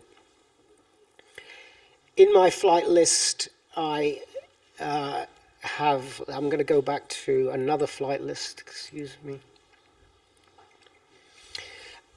Because in one flight list I have a delay column, which is the normal delay column that you see.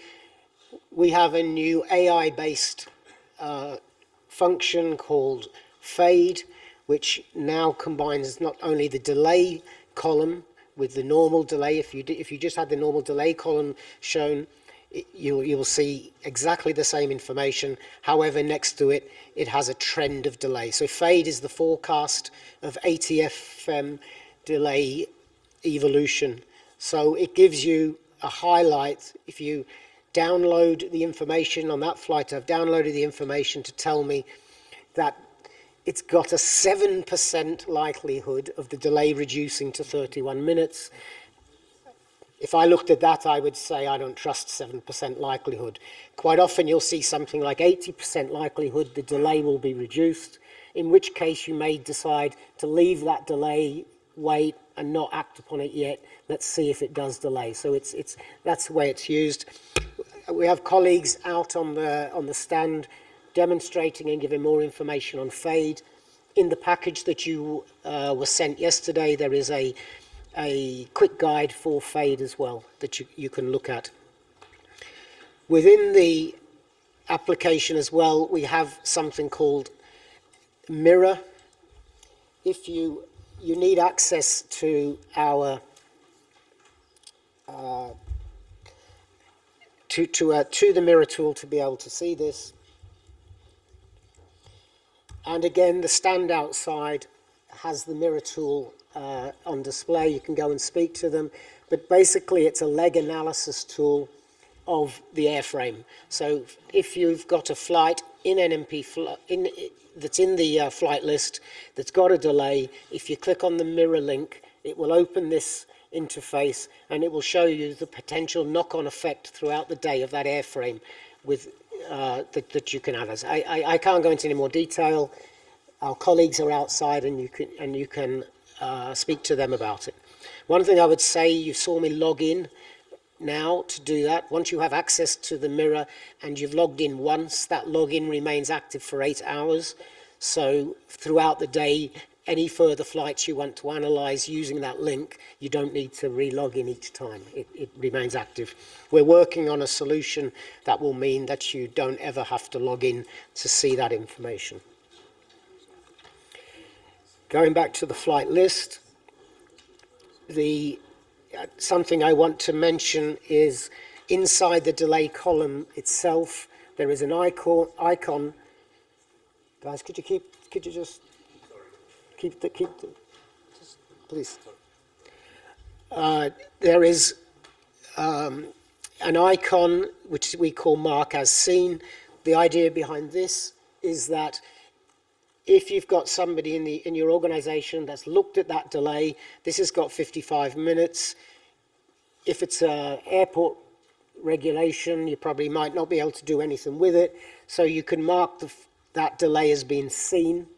Anybody else in your organization who's looking at that flight can see that and know that they don't have to go and work on that flight. The colors that are in the delay column are configurable.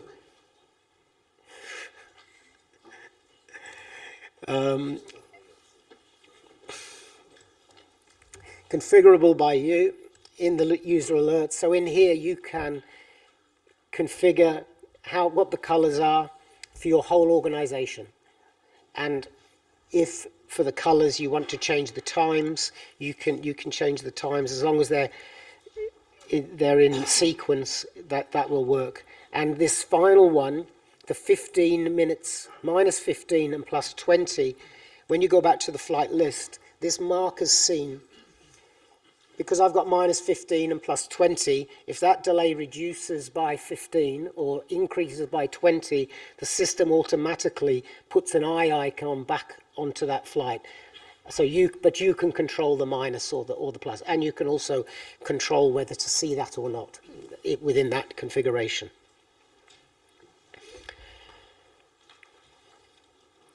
I'm not going to go into the route proposals again. I was going to give you a lot more detail, answer some of your questions on the route proposals, but I don't have time today.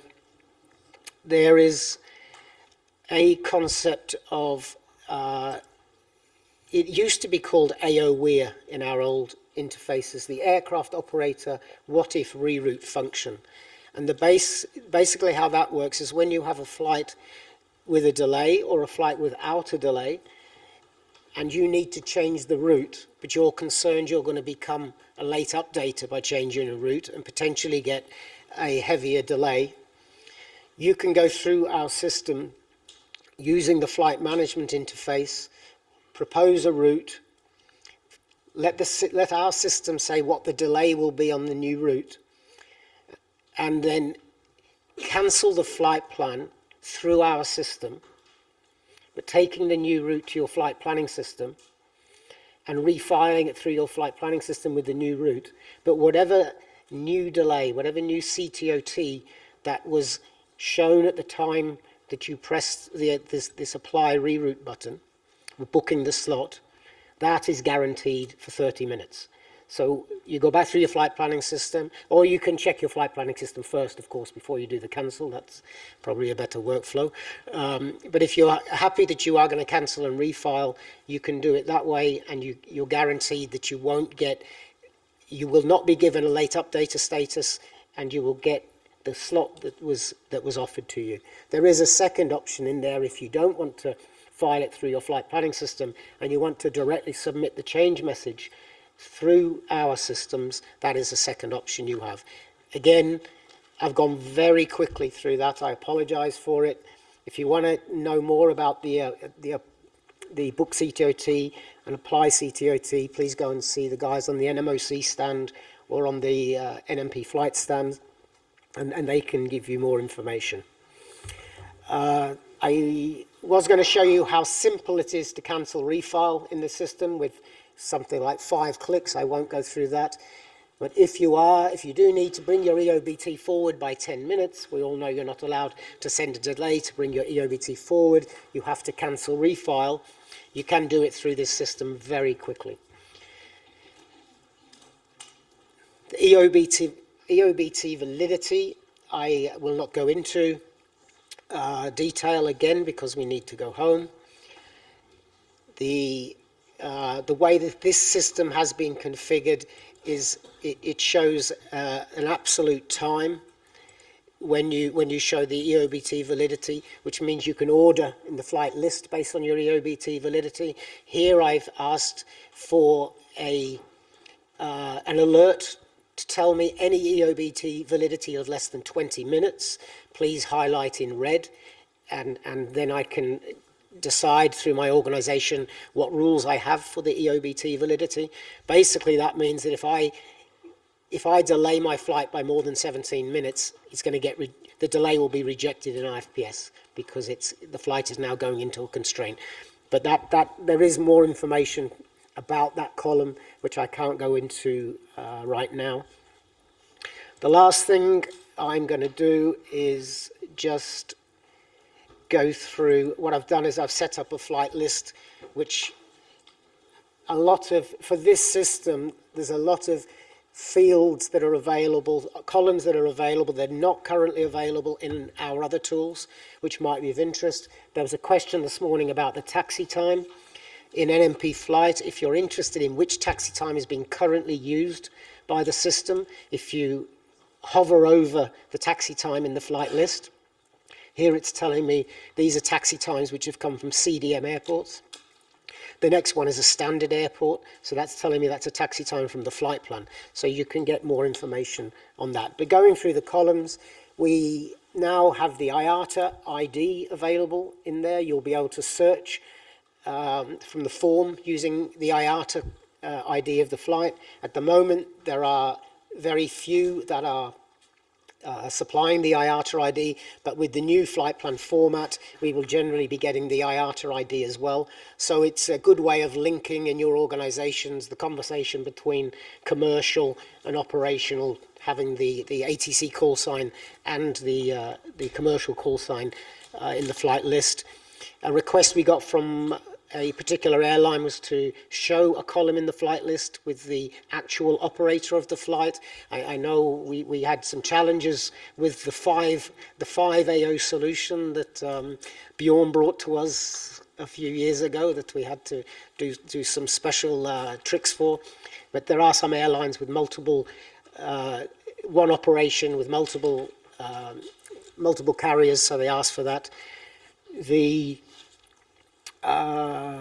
ACDM alarms, that's strategic enhancement, it is coming. Any alerts, the many alerts that are possible to come from an ACDM airport, they will be feeding into NM systems. So your first look will be here to say that there is an issue at an ACDM airport, which should be able to reduce the need for you to be logging in at first into each of the individual ACDM platforms to see those alerts, or getting them via email. There is a way to see them here first, and we will eventually, hopefully, be able to link to those other platforms without needing to log in. This is, as I said, a strategic. The EL status has been mentioned. The NATS OR, some of our transatlantic carriers asked for this one. This one tells you that if you're crossing the Atlantic, you're coming from the States, you're coming eastbound, and the route has changed over the ocean, and you're coming in at a new oceanic exit point into domestic Europe, it warns you so that you can check that whatever the new domestic European route is, which has been chosen by ATC, well, it's been chosen by NM, distributed to ATC, to make sure that the pilot and ATC have that same domestic routing. This is a way of first understanding the flights that have had that happen to them. I'm going to stop there. The only last thing I would say is something I didn't mention about the alerts, which is quite important, is that in the alert, you see this flight here, we have an alerts column. So if you set up your user alerts to show the exceptions, you don't have to have those columns that the alerts are based on visible. If that, you don't need the column generally in your flight list.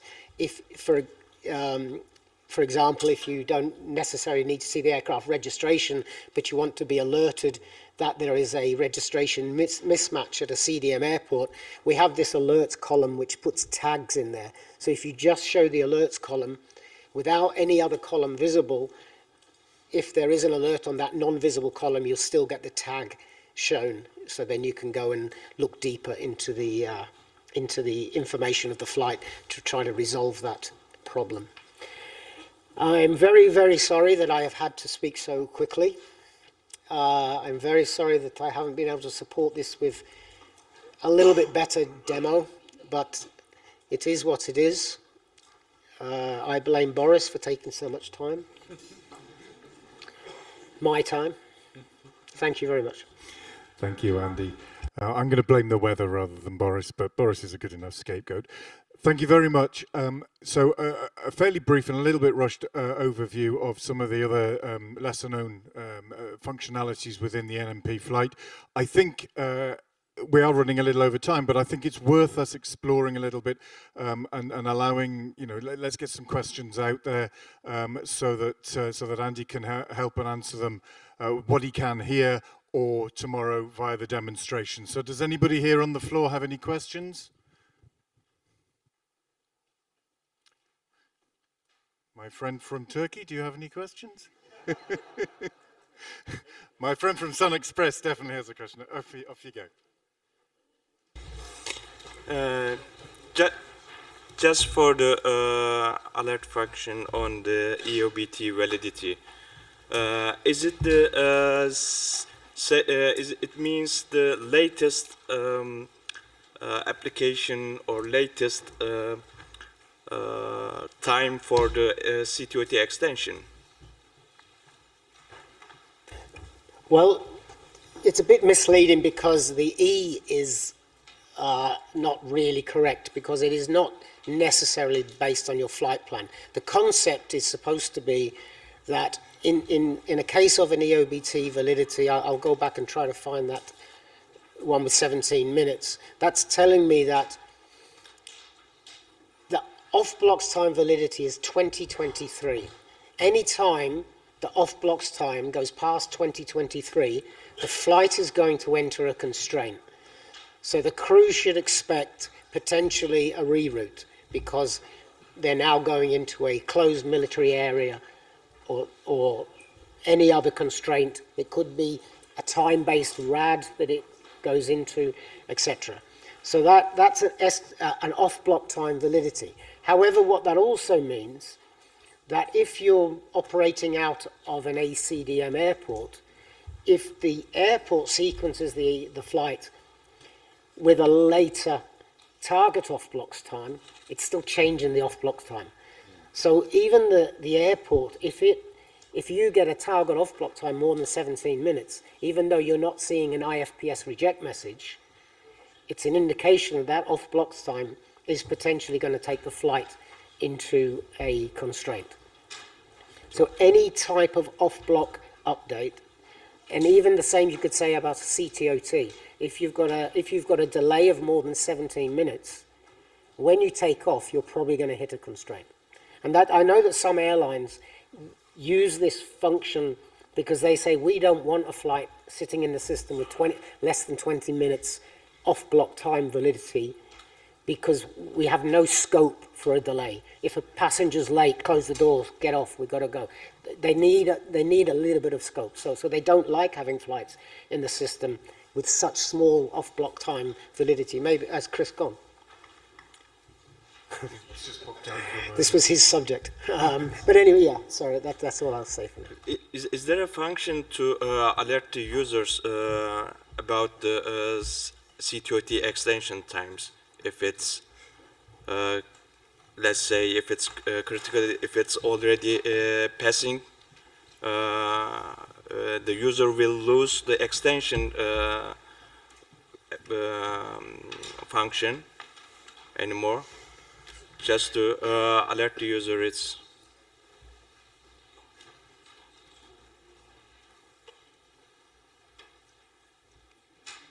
good. As actually during the summer season, as all the airlines, OCC departments managing the CTOT issues for the overload cases.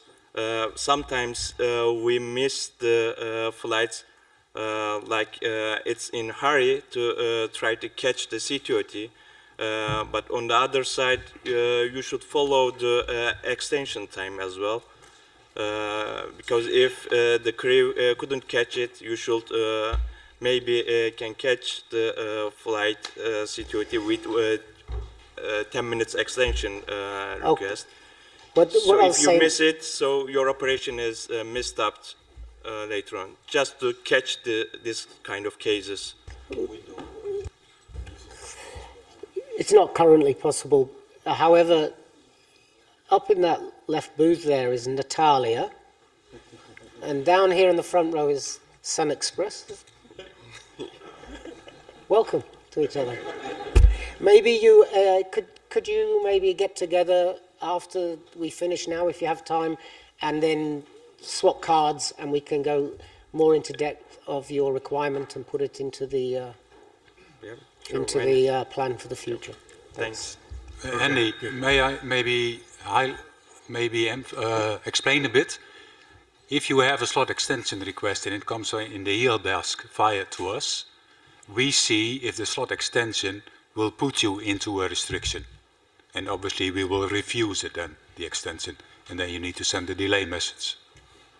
I don't know if that answers your question, but partly. That's the point actually, because if you miss the time, for the application of the extension. You should do it before. To follow the case, if you need to request extension, the user should know from the alert mechanism that it's almost you are passing the extension time. To alert, to give the hint to user, if he needs to extend the CTOT, that's the time to do it. We'll take it offline. Yeah, okay, that's brilliant. It's a good question. It's obviously brought up quite a lot of issues there. Natalia will talk to you tomorrow or later on with our guys as well. Okay. So I think there's some good stuff there. Right, I sense a little bit of, you know, you're always told to read the room. I'm reading the room that the people are now getting a little bit itchy. I don't think there's any more questions. Is there anything burning at the moment that someone desperately wants to ask? Nope. Nope. Okay. So I think let's conclude for today. My personal feeling is I was very, do you know what, when we were planning this and Boris and Andy asked Yolanda and I to be moderators, my first, you know, when I started planning, I started thinking, what if no one asks any questions? What am I going to do? Maybe I'm going to do a song and dance routine, tell some jokes, I don't know. I didn't need to tell any jokes, which is just as well because they're rubbish. There's been a hell of a lot of questions today, a lot of interaction. It's exceeded all of my expectations from a personal point of view, so thank you so much for that. That's been brilliant. I hope you, gentlemen and ladies, have also got something out of this. I think I and network manager colleagues have presented for me very clearly. I've actually learned quite a lot, which is good, and I think they've managed to get across some of the abilities that we have and the services that we provide to you and the support that we can give to you. I hope you've got something out of that. We looked at the NMP flight tool. We also looked at pre-tactical planning, some of the things we do leading up to the day of operations. We also got from Andrea some of the things that happen once a flight plan is filed. We looked at rerouting. We've also looked from Nevena about some of the things that happen because of the dynamicity of the operation. So things don't go as well as we're expected. People get delays, people need rerouting. Some of the things that we can do there. We also had from Nicola quite a good comprehensive view of our e-help desk, which is one of our key tools. Some of the suggestions there well noted. Thank you, sorry. And also we had Boris with flight efficiency and Andy giving us some hints and tips towards the end. So I think we've had a really good comprehensive look at what we can offer in NM. Now, if you thought today was good, just wait for tomorrow. Because these guys over here, with our colleagues from KLM, our colleagues from FedEx, our colleagues from Lufthansa and Swissair, they know the systems very well. They're also on your side of things, so I think you're going to get a lot out of tomorrow as well. So thank you very much. Safe home tonight. It's going to be a bit treacherous. So, and of course, if you can't make it, you can always bed down here. We'll keep the heating on. There's a little bit of soup and some sandwiches left, so I think you'll be all right. Safe home, wherever you're going tonight, and we'll see you tomorrow, 10 o'clock. 10 o'clock tomorrow we start. Thank you.